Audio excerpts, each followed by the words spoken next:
And my mom called me and she was like, hey, you need to get to Dallas as quickly as you can. This is after like a year of her being here. This is like a month after my birthday in 2017. So I'm like, okay, I'm gonna get there as quickly as I can. I was about to go get my nails done, and I'm sitting in the driveway, and I'm like, I need to go to Dallas. And she totally understood. She was like, just go, go, go, hurry up. So I drive to Dallas to go see how she's doing. I get there. As soon as I pull up in the driveway, my mom is standing by the door, and she's like, they took her out. She like they had to take her body out. I was like, her body? Like, what do you mean?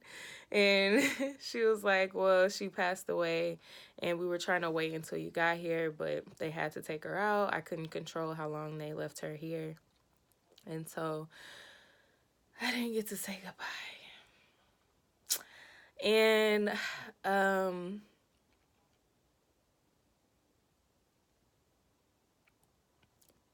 I didn't know I was gonna do this. But it wasn't. Lord, I hate when my voice shakes. It wasn't something I could control. It's not in something anybody can control to say goodbye to someone that when they pass away. So that night I slept in her bed that she passed away in. I don't know if that's weird, but to me it was comforting. And I laid on the pillow and it still smelled like her. And then um I I let my job know what happened and I stayed there and we got her funeral stuff ready. And a lot of people don't know, but my dad is a mortician. So we went to the funeral home together, me, my mom, my grandfather, and my mom's brother, which was my grandmother's son. And we all sat at the table and just came up with her funeral arrangements, which I've never done before. It was quite comforting. The people at the funeral home were really sweet. And then I just, at that point, I don't know why, but the weird person in me, well, the child of a funeral director or a mortician, I kind of was like, I want to see her. I still want to see her to say goodbye. So, um, right before the funeral, or actually the day before the funeral, they called me and my mom and told us that she was ready just for the family to view. But they just made it so me and my mom could go see her so I could say goodbye. So then we got to the casket and um, I said like the last things that I wanted to say to her, and I just kind of like touched her hand and held it. And I just looked at her and I like touched her hair, and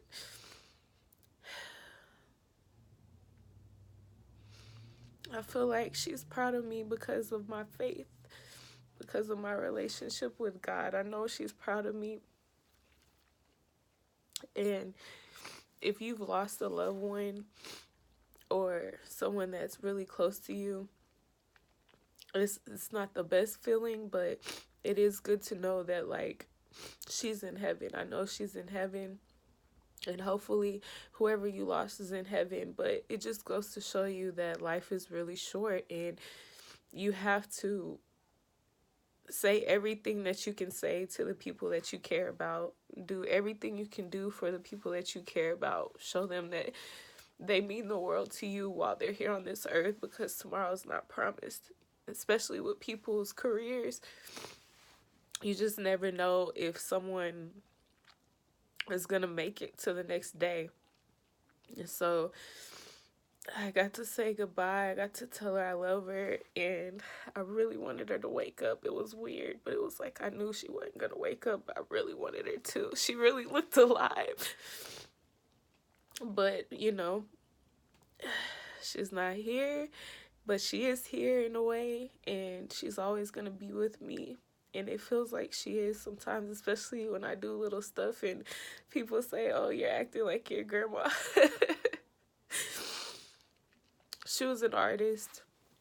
She has like art gallery, like her paintings and her drawings in art galleries all over Houston. And it's like she left herself in Dallas, and she has stuff in art galleries in Dallas too. And her art was really, really proud African art. This is one of her paintings up here above me. She drew. There's another one right here. She drew that too. So she was just all about Black art and Black love and being proud of where you come from and embracing who you are. And she taught me that. And so my music is a reflection of her showing me how to be proud of myself and who I am and where I come from.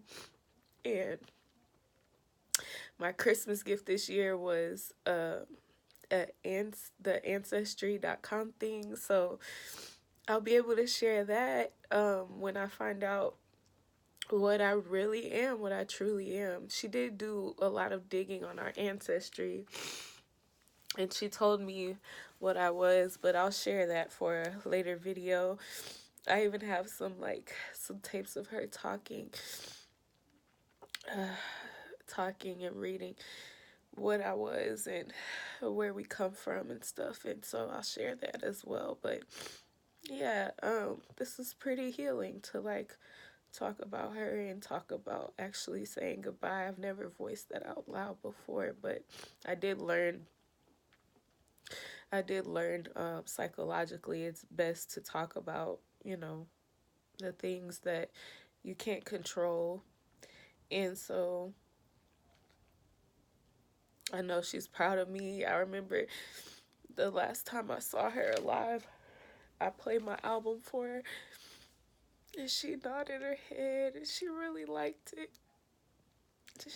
And she fell asleep listening to some of it. Towards the end, she fell asleep. She looked so peaceful. I'll never forget that day. I had a dream about her when I went back to visit. I slept in her bed again. In a room. I don't know why no one wants to sleep in there, but it was comforting to me. But when I slept in there, I dreamt about being at an AKA brunch. And I walked in with her, and I don't know if she was sitting at one of the tables or talking to one of her homegirls or what, but she wasn't particularly behind me when I was where I was. I was in a line, in a buffet line, filling my plate up with food. And one of her sisters, which is your AKA soror, she was behind me. And I'm a legacy, which is you're born into it, but you still have to work just as hard as everybody else to be one, of course. But so I was in the line with my plate full of food, and if you don't know, I model and act, and I've been doing it since I was a little kid, since I was 6 years old. And my family, especially on that side, whenever I go to Dallas, they're always like, what are you doing now? What are you up to? Or they'll be like, oh, girl, you getting kind of thick. You can't be that big for modeling, can you? Or that booty sure is growing. So it's funny because in the line, I saw all this good food. We were at a hotel brunch and stuff. And so I was just filling my plate up with all these gourmet foods, and I was particularly enticed with the desserts. So I filled my plate up with, there was a cheesecake and a pie, and then a custardy pudding sorbet sort of thing with crust on it. It looked really good. It was green, looked like key lime kind of. So the soror that was behind me, she goes, you gonna eat all that? And I was like, yes, ma'am, I sure am. Then she puts her hand up like this and puts her hand in the food and mashes it. Mush, mush, mush. I was like, oh my God. Like, are you serious right now? I couldn't even be mad because while she's mushing it, she's looking directly at me like, yeah, what you gonna do? I'm mushing it. Yeah, what you gonna do? And your granny ain't gonna say nothing either because you don't need to eat all this. That's how she was looking at me. And when I woke up, I went and told my mom and my dad about the dream. And they burst out laughing. They were like, are you serious? That's so Granny. Like, Granny definitely gave you that dream. I do need to chill out eating. I've been eating like a lot, but it's comforting. But yeah, I'm gonna chill out. I'm gonna eat healthier. And yeah, I was like vegetarian. I was doing so good. Y'all, I ate some chicken nuggets yesterday. And it's that time. So these tears, this is it's inevitable. I'm a woman. We can't control our emotions all the way like that. You know, it just don't work that way. But anyway, this is the end of the video. If you like what you see, like, comment, subscribe, I guess, whatever.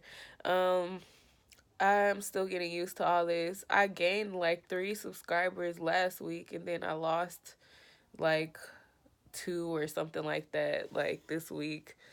So that's annoying, but whatever. Hopefully they listen to my music because that's really the only reason I'm sharing my personal life like this anyway.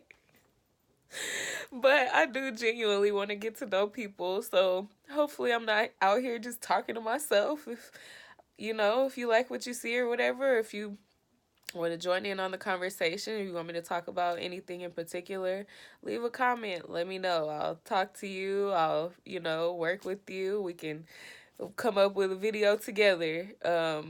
Yeah, it's Desiree and man, these nuts. Bye.